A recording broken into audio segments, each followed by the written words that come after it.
Kami dari kelompok 8 pada kesempatan kali ini akan membahas mengenai salah satu sengketa maritim yang paling penting dalam hukum internasional, yaitu mengenai kasus sengketa antara Philippines dan China dalam sengketa Laut Cina Selatan berdasarkan United Nations Convention on the Law of the Sea atau UNCLOS 1982. Di mana kasus ini itu melibatkan antara dua negara, yaitu Filipina dan China. Sengketa ini terjadi di wilayah Laut Cina Selatan yang merupakan wilayah yang sangat strategis karena menjadi alur perdagangan internasional dan memiliki banyak sekali sumber daya alam, contohnya seperti ikan, minyak bumi, dan gas alam. Permasalahan utama dari kasus ini itu muncul karena China mengklaim hampir seluruh wilayah Laut Cina Selatan melalui peta yang dikenal sebagai peta Nine Dash Line, yang dimana garis dari peta ini tuh mencakup sebagian besar wilayah laut yang sebenarnya juga berada di berdekatan dengan negara lain seperti Filipina, Vietnam, Malaysia, dan Brunei. Filipina merasa dirugikan karena klaim tersebut mengambil zona ekonomi eksklusif atau ZEE miliknya sejauh 200 mil laut sebagaimana yang telah diatur dalam UNCLOS. Nah, konflik ini juga semakin meningkat karena kapal-kapal dari China itu mulai melakukan patroli dan mulai melakukan pembatasan terhadap aktivitas nelayan Filipina di laut yang diklaim Filipina sebagai zona ZEE mereka. Selain itu, Cina juga membangun pulau buatan dan fasilitas militer di beberapa kawasan sengketa, di mana Filipina melihat hal ini, mereka menganggap hal tersebut adalah sebuah ancaman dan melanggar hukum internasional yang dapat mengancam kedaulatan dan hak berdaulat dari Filipina.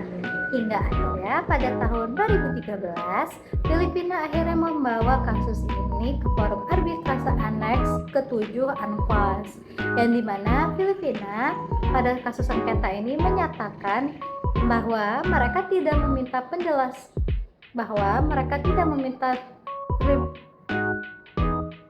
yang dimana pada kasus sengketa ini Filipina itu tidak meminta tribunal untuk menentukan siapa yang memiliki pulau, tetapi mereka meminta penjelasan mengenai apakah klaim Nine Dash Line itu sesuai dengan UNCLOS atau tidak.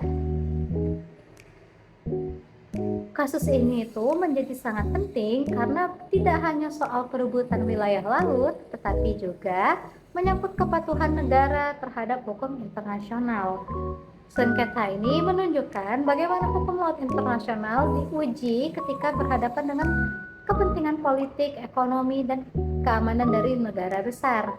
Selain itu, Laut Cina Selatan juga menjadi perhatian dunia karena sepertiga perdagangan internasional itu harus melewati kawasan ini.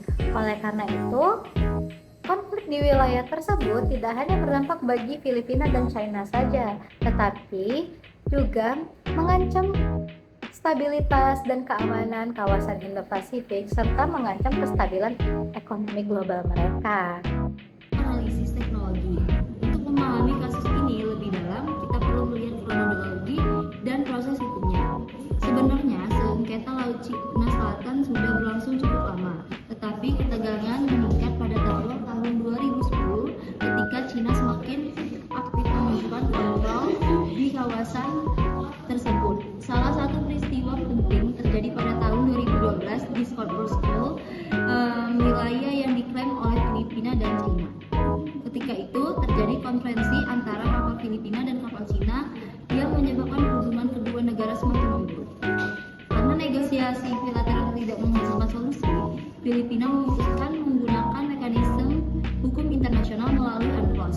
Pada tahun 2013, Filipina secara resmi mengajukan Atribes berdasarkan Aneks 5 UNCLOS. China menolak berpartisipasi dalam proses tersebut. China berpendapat bahwa tribunal tidak memiliki yudiskrasi karena mereka menunjukkan sengketa tersebut berkaitan dengan kedaulatan wilayah, bukan hanya intervensi UNCLOS. Namun, arbitrase tetap dapat berjalan meskipun salah satu pihak tidak hadir. Dalam proses persidangan, Filipina menyampaikan berbagai bukti dan argumentasi hukum. Filipina menyatakan bahwa Nine Days Line tidak memiliki dasar hukum dalam UNCLOS. Filipina juga menuduh Cina telah melanggar hak berdaulat mereka dengan menghalangi aktivitas penangkapan ikan dan mengeksploitasi sumber daya alam di ZEE Filipina. Selain itu, Filipina juga menyoroti pembangunan pulau buatan oleh Cina yang dianggap merusak lingkungan laut dan terumbu karang. Hal ini dinilai bertentangan dengan kewajiban perlindungan lingkungan laut di UNCLOS. Di sisi lain, Cina juga tetap mempertahankan posisi mereka dengan alasan sejarah. Cina sendiri mengklaim bahwa mereka telah menggunakan kawasan Laut Cina Selatan sejak ratusan tahun lalu, sehingga memiliki hak histori atas wilayah tersebut. Proses arbitrase berlangsung selama kurang lebih 3 tahun. Tribunal memeriksa dokumen, peta, bukti sejarah, serta ketentuan hukum laut internasional, sebelum akhirnya mengeluarkan keputusan pada tahun 2016. Yaitu adalah Legal Forum Arguments and Dynamics, di mana forum penyelesaian sengketa yang digunakan dalam kasus ini adalah Arbitrage Annex 7 UNCLOS. Forum ini dipilih karena menjadi mekanisme default dalam UNCLOS apabila negara-negara tidak memilih forum lain seperti ICCLOS atau ICJ. Tribunal Arbitrage terdiri dari 5 arbiter independen yang bertugas menilai kasus secara objektif berdasarkan hukum internasional.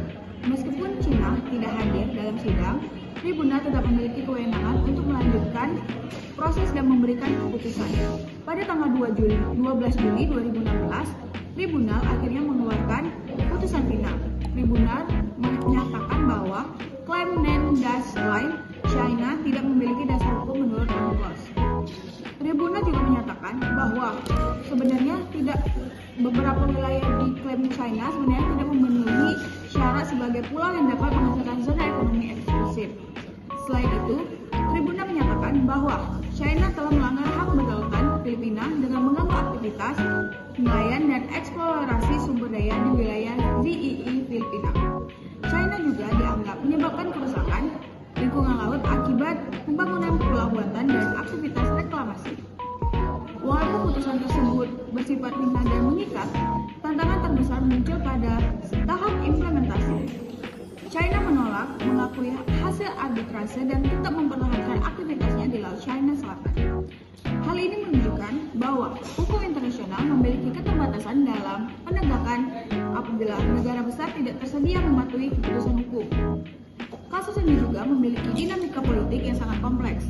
Amerika Serikat mendukung kebebasan navigasi di Laut Cina Selatan dan sering melakukan patroli militer di kawasan tersebut. Sementara itu, negara-negara ASEAN memiliki kepentingan yang berbeda, sehingga sulit mengambil sikap yang sebenarnya sama terhadap China. Karena itu, sengketa ini bukan hanya masalah hukum, tetapi juga berkaitan dengan geopolitik, keamanan regional, dan persaingan kekuatan besar di Indo-Pasifik. Sampai saat ini, sengketa Laut Cina Selatan masih menjadi isu internasional yang belum sepenuhnya terselesaikan. Walaupun Tribunal Arbitrase telah memberikan putusan pada tahun 2016, Cina tetap mempertahankan klaim dan aktivitasnya di kawasan tersebut. Cina masih melakukan patroli kapal, penjaga pantai, pembangunan fasilitas, dan aktivitas militer di beberapa wilayah sengketa. Di sisi lain, Filipina tetap berupaya mempertahankan hak maritimnya berdasarkan UNCLOS. Bergantian kepemimpinan politik di Filipina juga mempengaruhi pendekatan mereka terhadap Cina, terkadang lebih konfrontatif dan terkadang lebih diplomatis.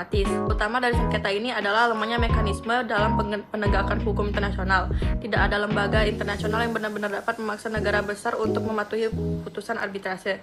Oleh karena itu, keberhasilan hukum internasional sangat bergantung pada kemauan politik negara-negara yang terlibat. Kelompok kami berpendapat bahwa penyelesaian damai tetap menjadi pilihan terbaik. Negara-negara di kawasan harus menghindari penggunaan kekuatan militer karena dapat meningkatkan risiko konflik yang lebih besar. Diplomasi, dialog regional, dan kerjasama ASEAN perlu diperkuat agar stabilitas kawasan tetap terjaga. Selain itu, UNCLOS harus terus dijadikan dasar utama dalam penyelesaian sengketa maritim. Jika aturan hukum internasional diabaikan, maka akan muncul ketidakpastian dan potensi konflik di di berbagai wilayah laut di dunia. Dia juga merekomendasikan agar ASEAN lebih aktif membangun Code of Conduct di Laut Cina Selatan untuk mengurangi ketegangan dan menciptakan aturan bersama yang dipatuhi seluruh pihak. Sebagai penutup kasus Filipina 5, Cina menunjukkan bahwa sengketa maritim tidak hanya berkaitan dengan wilayah, tetapi juga menyangkut hukum internasional, politik, global, keamanan regional, dan kepentingan ekonomi dunia. Kasus ini menjadi contoh penting bagaimana UNCLOS digunakan sebagai instrumen hukum dalam menghadapi konflik maritim modern.